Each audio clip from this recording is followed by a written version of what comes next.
नमस्कार, मी फराह खान. तुम्ही बघताय महाराष्ट्राचा number 1 Marathi news channel news 18 Lokmat. बुलेटिनमध्ये आताच्या सर्व महत्त्वाच्या घडामोडी आपण बघणार आहोत आणि सुरुवातीला एक मोठी बातमी आहे. नागपूर हिंसाचार प्रकरणामध्ये फहीम खानला अटक झाल्यानंतर सय्यद असीम अली हा चर्चेत आलाय. नागपूर हिंसाचारानंतर सय्यद असीम अलीच्या हालचालींवर सुद्धा तपास यंत्रणांची नजर आहे. मायनॉरिटी डेमोक्रॅटिक पार्टीचा पदाधिकारी हा सय्यद असीम अलीला हिंदू नेत्याच्या हत्या प्रकरणाच्या आरोपामध्ये सुद्धा अटक झाली होती. तर नागपूरच्या झिंगाबाई टाकळी परिसरामध्ये राहणारा हा सय्यद अली मायनॉरिटी डेमोक्रॅटिक पार्टीचा पदाधिकारी होता आणि एक यूट्यूब चॅनल चालवायचा. औरंगजेबचा कट्टर समर्थक असलेला सय्यद असीम अली हा औरंगजेबचा खूप गुणगान करायचा. 2015 मध्ये हिंदू नेते कमलेश तिवारी हत्या प्रकरणी ATSनं सय्यद अलीला अटक केली होती. तर या प्रकरणात तो 2024 पर्यंत तुरुंगात होता आणि जुलै 2024 मध्ये सुप्रीम कोर्टाने त्याला जामीन मंजूर केला आहे. पण आता जो हिंसाचार या ठिकाणी झालेला होता त्याच्यामध्ये त्याचं नाव पुढे येतं.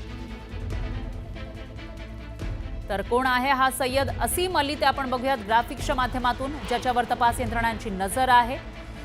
नागपूर हिंसाचार प्रकरणी सय्यद असीम अली हा चर्चेत आलेला आहे. जो काही हिंसाचार नागपूरमध्ये झाला 17 तारखेला, त्याच्यामध्ये त्याचं नाव येतंय. सय्यद असीम अली हा मायनॉरिटी डेमोक्रॅटिक पार्टीचा पदाधिकारी आहे.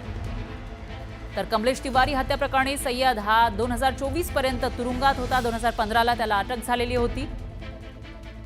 सय्यद असीम अली हा यूट्यूब चॅनल चालवायचा. तर औरंगजेबचा तो कट्टर समर्थक असल्याची माहिती सुद्धा समोर येते आणि औरंगजेबच्या मुद्द्यावरूनच हिंसाचार पेटलेला होता. नागपूरमध्ये राडा झालेला होता. त्यामुळे आता सय्यद असीम अलीवर करडी नजर पोलिसांची असेल.